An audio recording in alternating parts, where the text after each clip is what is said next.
जळगावच्या पारोळा तालुक्यामधील शिवरे गावामध्ये ग्रामसभा होती आणि याच ग्रामसभेदरम्यान झालेल्या वादानंतर धक्कादायक घटना समोर आलेली आहे।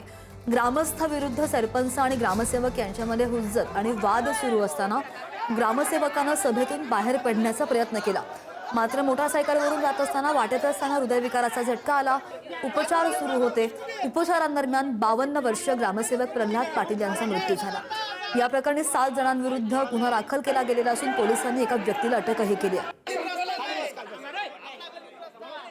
या संदर्भात आणखी जाणून घेऊन आमचे प्रतिनिधी भूषण चिंचोरे आपल्या सोबत आहेत। भूषण, काय कनेक्शन लावलं जात आहे, जोडलं जात आहे आणि अहवाल आलेला आहे का, डॉक्टर्स कडून काही स्पष्टीकरण आलेलं आहे का या संदर्भात?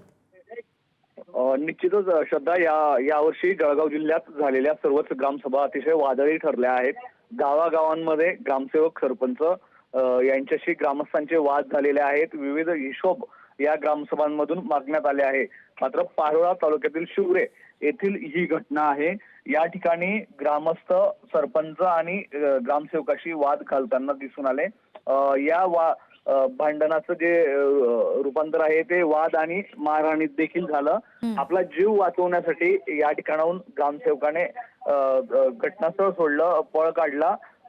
मात्र मोटरसायकलवरून जात असताना वाटेतच या ग्रामसेवकाला हृदयविकाराचा धक्का आला आणि या हृदयविकाराच्या धक्क्यानंतर ग्रामसेवकाचा मृत्यू झाला आहे।